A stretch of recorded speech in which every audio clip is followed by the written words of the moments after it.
Good morning students. हमारा chapter चल रहा था वन एवं वन्य जीव संसाधन।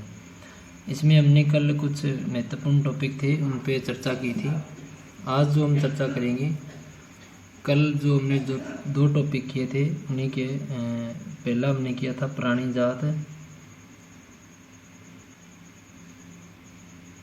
जात और दूसरा हमारा था वनस्पति। यानी आज हम इन दोनों में अंतर देखेंगे। वनस्पति जात और प्राणी जात में क्या अंतर पाया जाता है।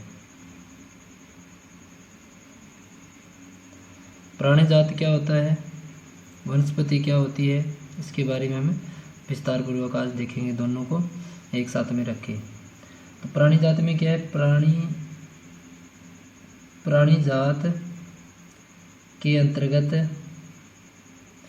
प्राणी जात के अंतर्गत सूक्ष्म यानी बिल्कुल छोटे से जीव है उससे लेकर सूक्ष्म जीवाणु से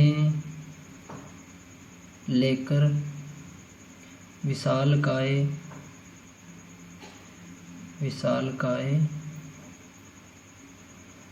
हाथी तक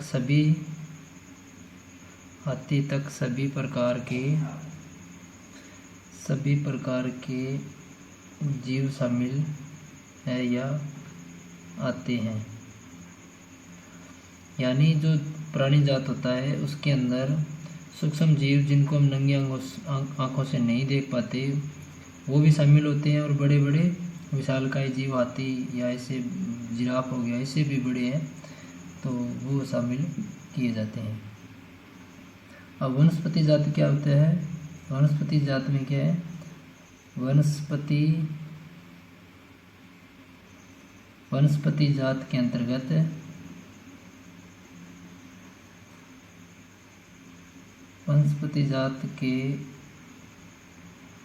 अंतर्गत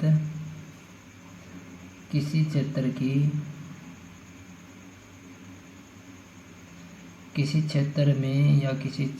में उगने वाली प्राकृतिक वनस्पति आती है। यानी प्रकृति के द्वारा जो पेड़ पौधे उगते हैं वो इसमें वनस्पति जात में शामिल किए जाते हैं। अब प्राणी जात में देखते हैं, भारत में पशुओं की लगभग 75,000 प्रजातियां पाई जाती है। यानी बात करें प्राणी जात में तो लगभग जो पशु है हमारी ऊंट, भैंस, गाय, बकरी, इसमें क्या है सारी लगभग 75,000 प्रजातियां वो भारत में पाई जाती है। ठीक है, आगे देखें तो लगभग 2000 पक्षी पाए जाते हैं। लगभग 2000 पक्षियों की प्रजातियां हैं वो पाई जाती है। ठीक है, तो इस प्रकार देखा जाए तो बहुत सारे पक्षी है, बहुत सारे जीव जंतु है।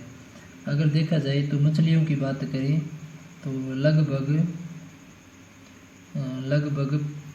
2500 प्रजातियों की मछलियां पाई जाती है। यानी बहुत सारे जीव जंतु हैं, उसकी बहुत सारी प्रजातियां वो पाई जाती है, वो प्राणी जात में शामिल की जाती है। इधर हम 2 नंबर देखें वनस्पति जात में, तो वनस्पतियों की लगभग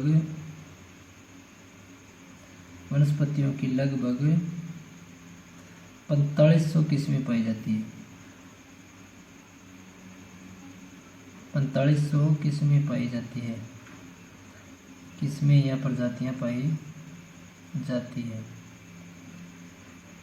यानी जो पेड़ पौधे हैं उसमें बहुत सारी प्रजातियां पाई जाती है, जैसे बरगद हो गया, पीपल हो गया, नीम हो गया, बबूल हो गया, किक्कर हो गया, शीशम हो गया।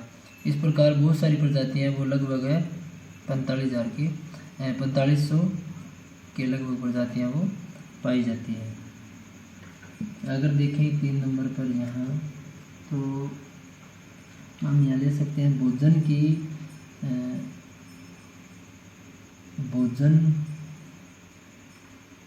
की आदतों के आधार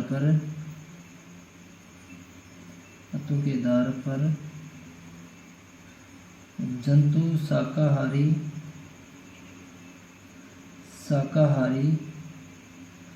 तथा मांसाहारी 2 प्रकार के होते हैं।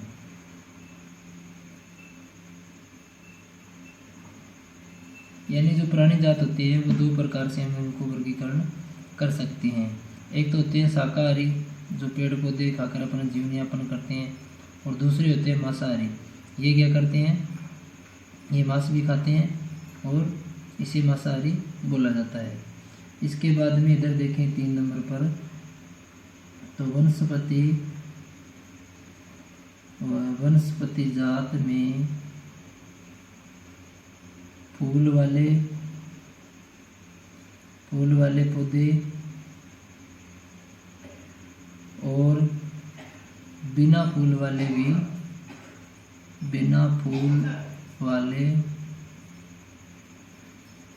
पौधे आते हैं।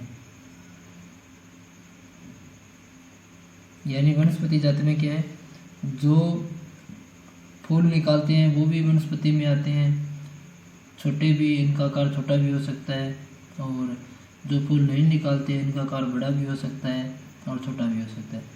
ये सारे क्या है, वनस्पति जात में गिने जाते हैं या काउंट किए जाते हैं। इससे आगे हम इसका 4 नंबर पर देखें, तो इसके अंतर्गत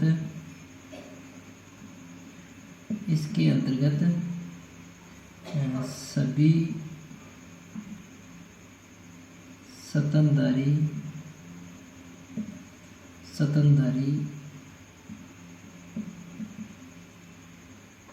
स्तनधारी सिर्फ पक्षी, उभयचर तथा सूक्ष्म जीव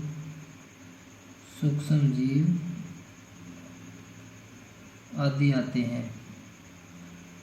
आते, यानी सभी प्रकार के जीव जंतु है वो प्राणी जाति में शामिल किए जाते हैं।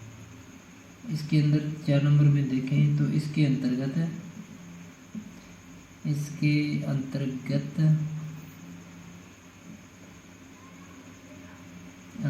शाक,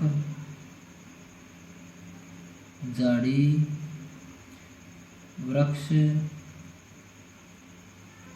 घास के मैदान, और घास के मैदानों में पशुचारण किया जाता है तो वो भी इसमें काउंट होते हैं, आदि सभी आते हैं। यानी इस प्रकार हम इन दोनों में विभिन्नताएं वो देख सकते हैं। कई बार क्या होता है, दोनों में अंतर पूछ लिया जाता है, प्राणी जात और वनस्पति जात में अंतर बताइए। तो इसमें जितने भी सूक्ष्म जीव है उससे लेकर विशालकाय जीव जंतु इसमें शामिल किए जाते हैं, और वनस्पति जात में जितने भी पेड़ पौधे हैं जो प्राकृतिक रूप से उग जाते हैं उन्हें वनस्पति जात में शामिल किया जाता है। कुछ पेड़ पौधे उनको मानव भी अपने आर्थिक लाभ के लिए उगाता है तो वो इसमें नहीं काउंट किए जाएंगे।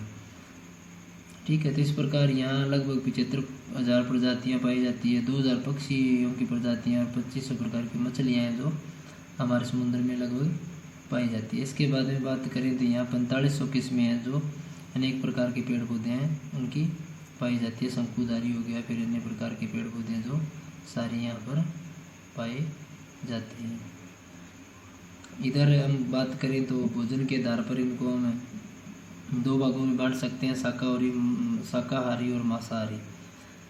ठीक है। इस प्रकार इधर देखें तो फूल वाले पौधे और बिना फूल निकालने वाले भी इसमें काउंट होते हैं, जो प्राकृतिक रूप से उग जाते हैं। ठीक है, तो इस प्रकार हमारा ये एक कंप्लीट हो गया है। अगर आगे देखा जाए तो हमारा टॉपिक है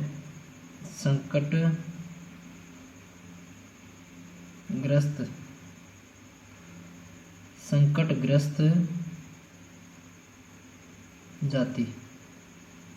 यानी संकटग्रस्त जाति है वो कौन सी जाति होती है, तो इसमें हम ये ऐसी जाति या जातियां हैं जिनके लुप्त होने का खतरा है। यानी ये इस प्रकार की जातियां हैं जीव जंतुओं की, पेड़ पौधों की, जो ख़त्म होने के कगार पर हैं, यानी ख़त्म हो सकते हैं अगर निकट भविष्य में इनकी हमने सुरक्षा नहीं की। तो अगर इनकी ओर ध्यान नहीं दिया तो ये प्रजातियां हमारी जल्दी ख़त्म हो जाएगी।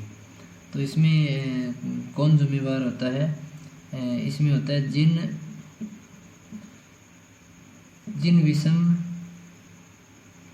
जिन विषम परिस्थितियों के कारण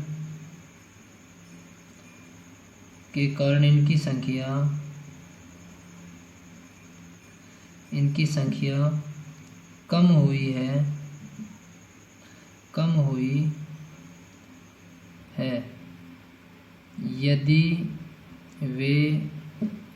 यदि वे जारी रहती है तो इन जातियों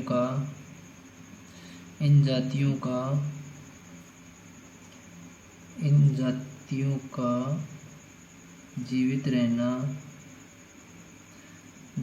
रहना कठिन है।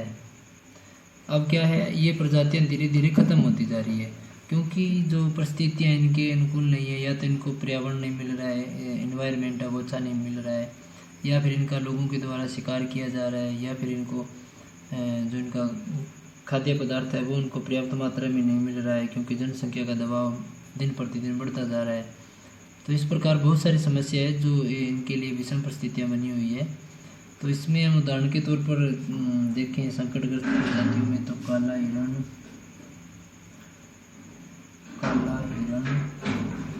इसके बाद में देखें तो मगरमच्छ है, वो भी संकटग्रस्त प्रजातियों में गिना जा सकता है। इसके बाद में देखें तो जंगली गधा, ये सारे लगभग है जो